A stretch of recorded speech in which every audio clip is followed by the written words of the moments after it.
পূর্ব মেদিনীপুর জেলা সফরে রাজ্যের মুখ্যমন্ত্রী মমতা বন্দ্যোপাধ্যায় দীঘায় পৌঁছে গেছেন তিনি। মুখ্যমন্ত্রীর জেলা সফরের মাঝে সাংবাদিক বৈঠক করে বকেয়া টাকার দাবিতে ক্ষোভ প্রকাশ করলেন ঠিকাদাররা। অভিযোগ, শেষ কয়েক বছর ঠিকাদাররা কাজ করেও টাকা পাচ্ছেন না, ঋণের বোঝা চাপছে তাদের উপর। দ্রুত বকেয়া টাকা প্রদানের দাবি জানালেন তারা। তবে এই মুহূর্তে মুখ্যমন্ত্রীকে কোনো স্মারকলিপি দেওয়ার পরিকল্পনা নেই। নতুন কাজ বেরাচ্ছে, কাজও করছেন ঠিকাদাররা। বকেয়া টাকা না পাওয়ায় অর্থ সংকটে পড়েছেন এইসব ঠিকাদাররা। বিশাল অবধি আমাদের এই বিজনেসের মহামান্য সরকার বাহাদুর আমাদের কাজ করলে আমরা পেমেন্ট পেতাম, তাতে আমাদের অসুবিধা হতো না। আমাদের সংসার, ছেলে মেয়েদের, বাবা মাকে নিয়ে সুখে স্বাচ্ছন্দ্য চলত।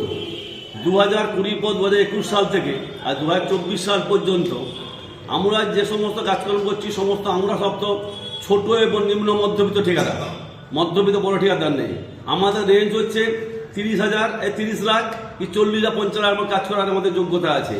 ওই কাজের সমস্ত পেমেন্ট আটকে আছে, ইয়ার ধরে টাকা পাননি। পিডব্লিউডির আপনি 2021 সালে আমরা সিআরএফের ক্যাম্প করেছিলাম প্রায় 3 কোটি টাকা, তার মধ্যে আমরা পেমেন্ট পেয়েছিলাম 15% টাকা। এবং ডব্লিউবিএসআরডি এবং জেলা পরিষদের 300 ঠিকাদার 400 কোটি টাকার কাজ হয়েছে, মাত্র 75 কোটি টাকা পাওয়া গেছে। এসব কারণের জন্য আমরা দুশ্চিন্তায় আছি এবং আমাদের সংসার চালাতে খুবই অসুবিধার মধ্যে পড়তে হচ্ছে আমাদের। হয়তো দেখা যায় পরবর্তীকালে আমাদের কাজকর্ম করা যাবে না, কাজকর্ম বন্ধ করে দিতে হবে। এই দুর্বিষয়ের মধ্যে আমরা ভয়ে কাঁপছি, আমরা টাকাটা পাবো কি পাবো না। এই জন্য মাননীয় সরকার বাহাদুর কাছে আমাদের অনুরোধ, যাতে আমাদের পেমেন্টটা পাই, আমরা সচ্ছলভাবে ব্যবসা বাণিজ্য করতে পারি। 2021 সালে প্রচুর টাকার কাজ হয়েছে, প্রায় 3 কোটি টাকা, কিন্তু একটা টাকাও এখনো আসছে না। দীর্ঘদিন 15% পাওয়া গেছে, 15% মাত্র পাওয়া গেছে। এই নিয়ে আমরা খুব সমস্যার মধ্যে আছি। এবং এবারে ইরিগেশনের ক্ষেত্রে আমরা আছি। ইরিগেশনে ইয়াসের কাজ হয়েছিল এসডিআরএফে গত 21 সালে 25 জুন বোধহয় আমাদের হয়েছিল, ইয়াস হয়েছিল। আমরা 1 জুলাই থেকে কাজ করেছি, দীঘার উপরে বিভিন্ন জায়গায় আমরা কাজ করেছি।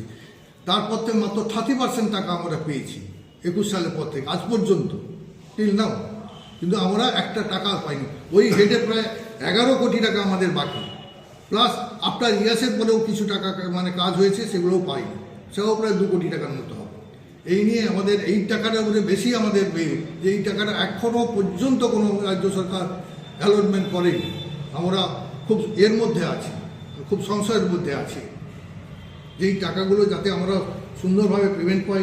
সে আরেকটা এসডিএস আছে যেটা মেনটেন্যান্স হেড হয়, আমরা যেটা রিপেয়ার ওয়ার্ক এইসবগুলো করি, তারও প্রায় 6 কোটি টাকা আমাদের পাওনা আছে। এই মতো অবস্থায় আমাদের এইখানে কোনটাই সাব ডিভিশনে, বিশেষ করে ইরিগেশনের ক্ষেত্রে ম্যাক্সিমাম ঠিকাদার হচ্ছে ছোট ঠিকাদার, মিডিয়াম ঠিকাদার। বড় ঠিকাদার বলে এখানে কোনো নেই। তারা খুব সমস্যার মধ্যে আছে। ছোটরা যারা 2 কোটি 5 কোটি 2 লাখ 4 লাখ করে কাজ করে, 5 লাখ কাজ করে, 1 কোটির ভিতরে যারা কাজ করে, সেই রকমই ধরনের কাজ হয়।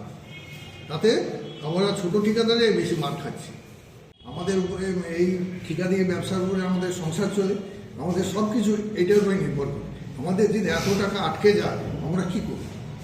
সেই জন্য আমাদের রাজ্য সরকারের কাছে অনুরোধ করছি যাতে টাকাগুলো আমাদের পেমেন্ট পাই, অতি সত্ত্বর যাতে আমাদের পেমেন্ট পাই, এটা অনুরোধ করছি। এইটুকু বলছি, এর আগে পর্যন্ত আমরা আধিকারিকদের বলতাম, যারা যারা আমাদের সরকারি আধিকারিক আছেন তারা আমাদেরকে সুরাহা করে দিতেন।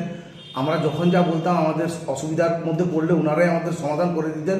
কিন্তু ভেরি রিসেন্ট আমরা আধিকারিকদের বলেও কোনো সমাধান সূত্র পাচ্ছি না, এবং তার ঊর্ধ্বতন কর্তৃপক্ষের কাছে গিয়েও আমরা কোনো সমাধান সূত্র পাচ্ছি না। তো যার জন্য আমরা আমাদের দেওয়ালে ঠেকে যাওয়ার জন্য আমরা আপনাদের মাধ্যমে, মাননীয় মুখ্যমন্ত্রী যেহেতু আমাদের জেলায় এসছেন, আপনাদের মাধ্যমে আমরা আবেদন করছি উনি যাতে সহানুভূতির সঙ্গে মানবিকতার সঙ্গে যেন আমাদের এই সমস্যার সমাধান করেন। দেখুন, আমরা তো ঠিকাদার, আমরা তো কাজ করতে চাই, এটাই আমাদের পেশা। আমরা এই ডেভেলপমেন্টের সঙ্গে জড়িয়ে থাকি, রাজ্য সরকারের ডেভেলপমেন্টের সঙ্গে জড়িয়ে থেকে আমাদের এই ঠিকাদারি ব্যবসাও চলে, এবং এই ঠিকাদারির মাধ্যমে আমাদের জীবিকা নির্বাহ আমরা করি। এবার এখন আমরা কাজ তো করতে চাই, কিন্তু ব্যাপারটা ভাবুন, আমরা যদি আজকে দীর্ঘ কয়েক বছর ধরে আজকে যদি আমরা পেমেন্ট না পাই, এতদিন ধরে পেয়ে এসেছি, তাতে আমাদের মহাজনের সুদ দিতে, ব্যাংকের সুদ দিতে সে টাকাই চলে যাচ্ছে। আমরা আজ পর্যন্ত যা কাজ করেছি দেখা যাচ্ছে আমাদের মূলধনীরাই হয়তো আটকে আছে, বা বিভিন্ন ঋণগ্রস্ত হয়ে বিভিন্ন মহাজনদের কাছ থেকে আমাদের টাকাটা ইন্টারেস্ট বাবদ চলে যাচ্ছে। তাহলে আমরা যদি এই 4-5 বছরের ইন্টারেস্ট দিয়ে আমাদের যদি মূলধনই যদি আমাদের না বাঁচে, তাহলে আগামী দিনে আমরা ব্যবসাটা করবো কী করে? আমাদের মূলধনই বাঁচিয়ে যাতে ব্যবসা করতে পারি, যাতে আমাদের আর ফিউচারে যাতে আমাদের কোনো দিন আর এই ইন্টারেস্টের ঝামেলায় না পড়তে হয় বা সুষ্ঠুভাবে কাজ করতে চাই। যার জন্য আমরা চাইছি যে যেইভাবে আমরা আগামী গত বছরগুলোতে যেভাবে আমরা পেমেন্ট পেতাম সেইভাবে যাতে পাই, সেই আবেদনটা এই জন্য আপনাদের মাধ্যমে করছি আমরা। প্লাস ধরুন এখানে যেসব রাস্তার কাজ, দীঘা তো এখানে আমাদের খুব ভাইটাল জোন, এখানে অনেক নদীমাতৃক ব্যাপার আছে, এখানে নদীর ভাঙনও আছে, বাগাই থেকে আরম্ভ করে কেলেঘাই এইসব জায়গায় ভাঙনের কাজ আছে। যখন কোনো ইমার্জেন্সি পড়ে তখন সেচ দপ্তর করে বা জেলা পরিষদ করে বা পিডব্লিউডি রোডস করে। এবারে আমাদেরকে কোনো কাজ করলে আমরা ধরুন পেমেন্ট পড়ে আছে বলে যে কাজ করবো না তা তো হয় না, ডিপার্টমেন্টের সাথে আমরা কিন্তু কাজ করছি। আগামী দিনেও কাজ যেগুলো বেরোচ্ছে সেগুলো আমাদেরকে করতে হবে এবং আমরা তার জন্য প্রস্তুতও আছি।